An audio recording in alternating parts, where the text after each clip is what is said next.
You're listening to The Financial Plan, brought to you by VIM Wealth Management, a registered investment advisor with the SEC. The content on this show is for educational and informational purposes only and should not be considered personalized investment advice or a recommendation to buy or sell any securities. Investing involves risk, including the possible loss of principal. Past performance does not guarantee future results. For guidance on your specific situation, consult a qualified financial professional.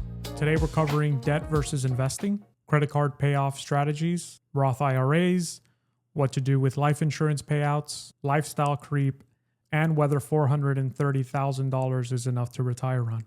The first question of the day is from Marcus. The question is, hey George, my name is Marcus. I'm 26 years old and I live in Atlanta. I just got my first real job out of grad school, making about $72,000 a year. I have $38,000 in student loans and basically zero savings. My parents keep telling me to start investing, but I feel like I should pay off my debt first. What should I actually be doing with my money right now? So, Marcus, this isn't an either-or situation. I don't think you need to focus on solely saving or solely paying down the debt. You can definitely do both, but you have to prioritize the way that you do this. So my recommendation to you would be, first and foremost, take a look at your 401k at your new job. Congratulations on the new job, by the way. So it's more than likely that they are going to have some sort of match. Now, my recommendation right off the bat is to put in that 401k exactly what it is that they're going to match. Now, the reason why I'm saying that is because that's basically free money, right? So if they match 3% of your contribution, you put in 3%, they match 3%, that's a guaranteed 100% return right off the bat. Everyone should be putting into their 401k at least what the company is matching. So we'll start there, figure out what the match is, and go ahead and start there. The second is, let's start building you up a little bit of an emergency fund. I'd say take a look at your expenses. You're just out of college. I'm assuming you live with your parents. But I would say $1,000, $2,000 is good just to have in the bank, just in case something happens to your car or, things come up, right? So it's always good to have a little bit of an emergency fund. Be careful putting too much money in there. I see a lot of people with way too much money in cash sitting where it's not earning you anything. And then with the rest of that, then we can start looking at different things that we can do with it. The most important thing here is going to be the interest rates on the student loans. Obviously, I don't know that. You didn't put that in there. So that's very, very important. If the loans are, let's say, under 5 and 6%, I would do let's say 50-50, pay off the whatever it is that you have available to pay this off, pay down the loan and invest in the market. Mostly because on average, and of course, this is an average and that average number gets thrown around a lot. So just be careful. But the market should do better than that, especially considering you're young, you're probably going to be aggressive. So you should be able to do better than that in the market. But if they are high interest rates loans, and take a look at your loans, because a lot of them are going to be subsidized, some of them are going to be unsubsidized, and there's a bunch of different loans that go in there. It's not just one single loan. If they're over 7%, and they might be, then I would prioritize paying down that debt as soon as possible. So just a note there, time is your biggest and best asset at the moment. You're very young, so the more you invest now, you let compounding interest take effect, and that is the best thing that you can do. I would 100% recommend starting, even if it's a little bit, start investing. They are 100% right. Your parents are 100% right. Most of the time they are, even though we don't like to admit it. But start investing and do a little bit of both. And I think that's the best way to do it. All right. The next question comes from Danielle. George, my name is Danielle. I'm in Houston. I'm 41, single mom, 2 kids, 8 and 12. I make about $95,000 a year, which sounds good on paper, but between childcare, my mortgage, and just life, I feel like I'm drowning. I have about $14,000 in credit card debt, and I honestly don't even know where to start. Any advice? Okay. So 95 to kids. Okay. So listen, $95,000 that's a great salary that you make. So congratulations on doing well within your industry. The most important thing here, you don't mention how much savings you have, if any. I'm going to assume there's none since you didn't put it in here. But the most important part right now is paying down that credit card debt. Credit card debt is probably the worst kind of debt you can have. I know we live in a world where every debt is bad, and that's what we're taught, but that's not true, right? There's some debt that's good. For example, your mortgage, that's a great debt. Credit card debt is bad. It's very bad, and it should be paid off as soon as possible. So, assuming you have a normal credit card, which most people do, that $14,000 in credit card debt is probably costing around $250 a month in just interest. So, I think the most important part is tackling down that credit card debt. Now, to look at your budget and try to figure out, what to do or where it is that your money is being spent. I think this is an exercise that most of us should do, and a lot of people don't do. There's a lot of tools that you can use online. I'll leave a couple of links below of some that I use. I personally use one called Origin. I'm not affiliated with them at all, but I do like it. Basically what it does is an aggregator. You add in all your credit cards, your bank accounts and stuff, and it's going to give you a recap of what it is that you're spending. So when looking at that, you can start picking and choosing where you actually need to spend your money. I think the most one thing that's very easy. Take a look at your subscriptions. Our economy has moved from buying a one-time thing. Everything is a subscription nowadays. So take a look at the subscriptions and make sure you're actually using what it is that you're using. Think of Netflix and Disney Plus and all that, and just take a look and make sure you're actually using. If you're using it, and that's perfectly fine, but do that. Take a look at your bills, like your internet bill, your Wi-Fi bill at home. That's probably something that you can call your company and get that taken care of, and maybe get into another contract, which will lower your monthly payment. So, there's a lot of things that need to be done. It's a very uncomfortable thing, and I understand that, but it's something that you should spend a weekend, really sit down, and focus on it. And I think, it'll do very well. After you pay down the loan, work on an emergency fund. I think that's very important, especially you have smaller children. So it's important to have some money in there just in case, you lose a job or an illness, an accident, something happens. You need to have some sort of emergency fund there.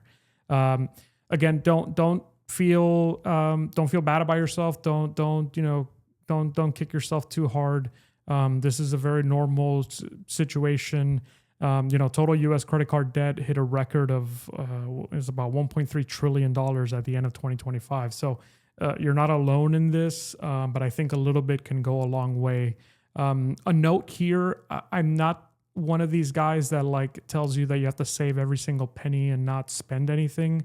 I'm a firm believer of having a little bit of both. I think you need to enjoy your life now. Your kids need to enjoy their lives now, and saving for a future that might never come. And I know that's a little, that sounds a little dire there, but you need to do both. And I think prioritizing today is just as important as prioritizing later.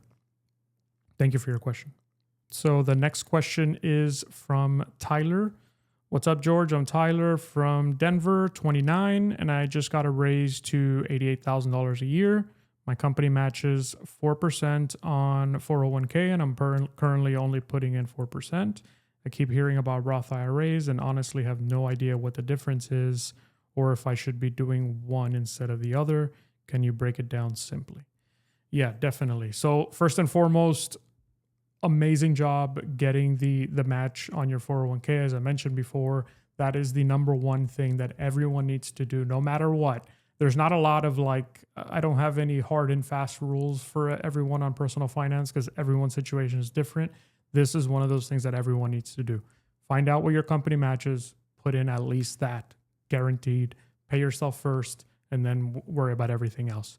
The simplest way to explain the difference between a traditional IRA or a traditional 401k and a Roth IRA is simple. A traditional 401k, you get a tax break now, but you pay taxes later in retirement. In the Roth IRA, you pay taxes now, but everything grows and comes out tax-free in retirement. So it's a bet, I guess, or you're betting that you're going to be in a higher tax bracket now or later. I don't know about you, but I don't think taxes are ever going to come down. So I would bet on the taxes being less now than they are later.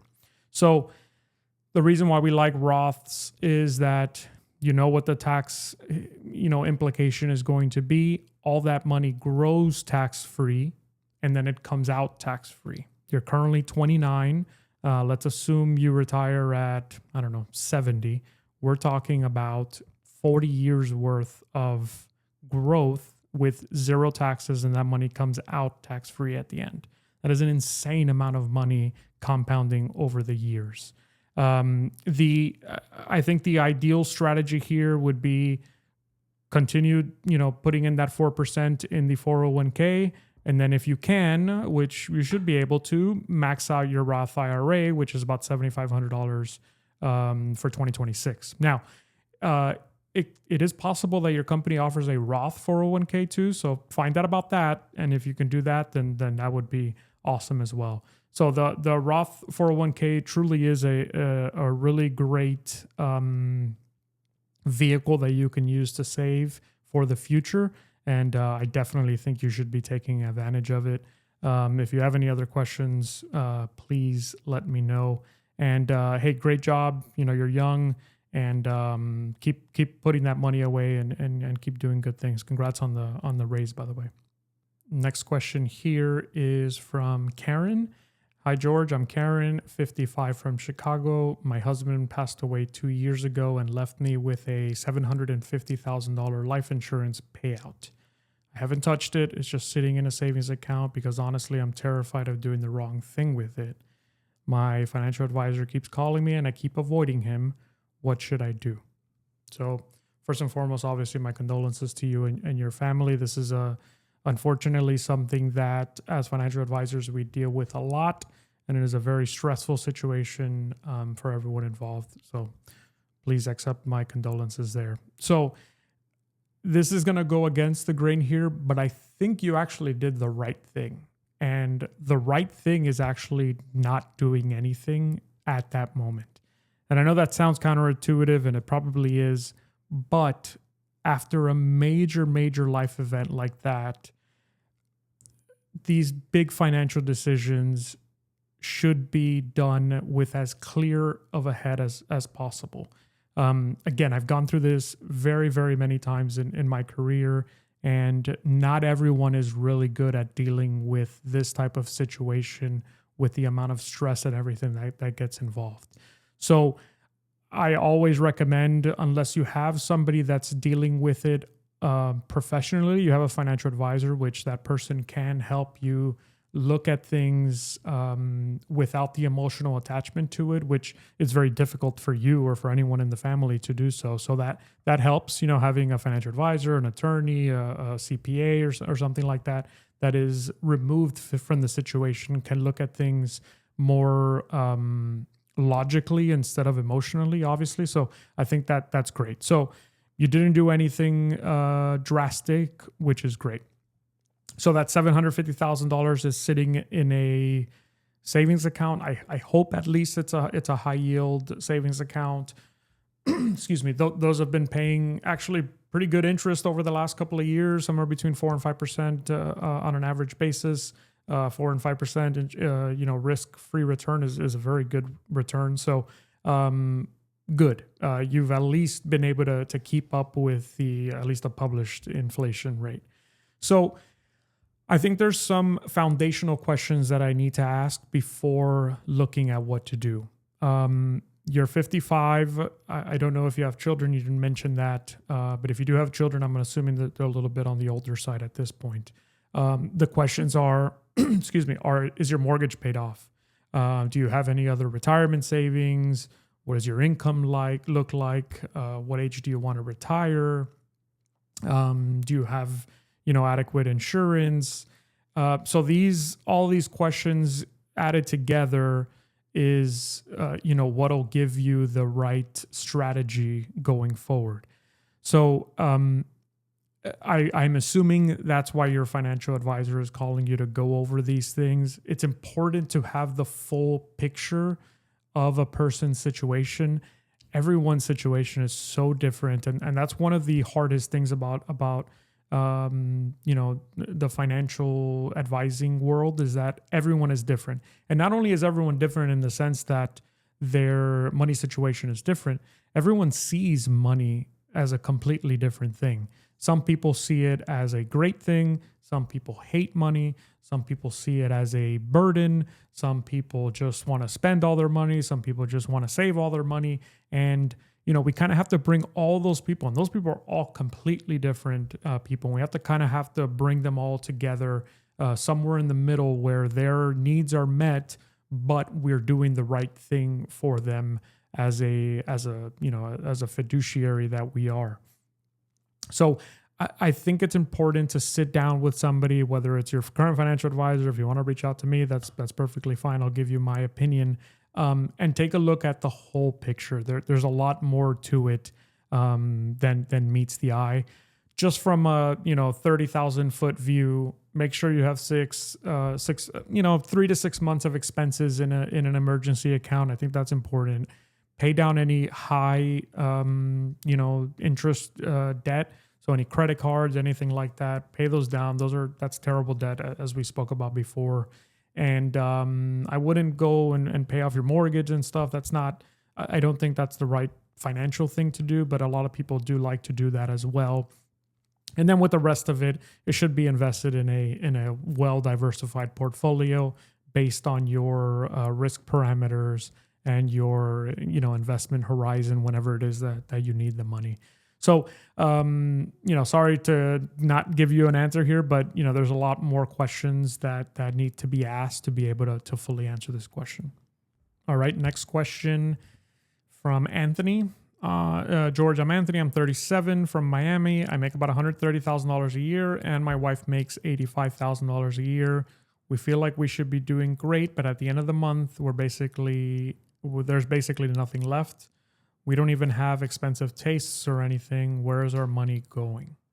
Okay, so this is textbook. We call it lifestyle creep, where you don't realize, your lifestyle has changed based on the way based on the amount of money you make. So it's not one thing that is causing, this big shift. It's a bunch of more than likely little things that are causing it. I talked about earlier in the episode that our economy has shifted into this subscription-based method for everything. And there's a very, very smart reason for it. If a company is going to charge you $1,000 for something, it's going to be difficult for you to buy it. But if instead of charging you $1,000 a year, a one time for it, if they charge you $20 a month forever, they're going to make a lot more money in the long run, and you're more than likely going to be okay with it. So the first step here is going to be a spending audit, not a budget. I don't really like budgets because nobody sticks to budgets, right? But look at an audit. Pull, I would say, at least 3 months of statements. You can use a tool like I had mentioned earlier, and it'll do it for you. Throw it on into your AI of choice, ChatGPT, Claude. I'm a big Claude fan, or Gemini, and have it analyze it. Or analyze it. Actually, you know what? Don't do it with AI. Do it yourself so you can actually look at it and see exactly where every dollar is going. Most people are going to be shocked, right? So it's going to be random stuff that you don't realize adds up.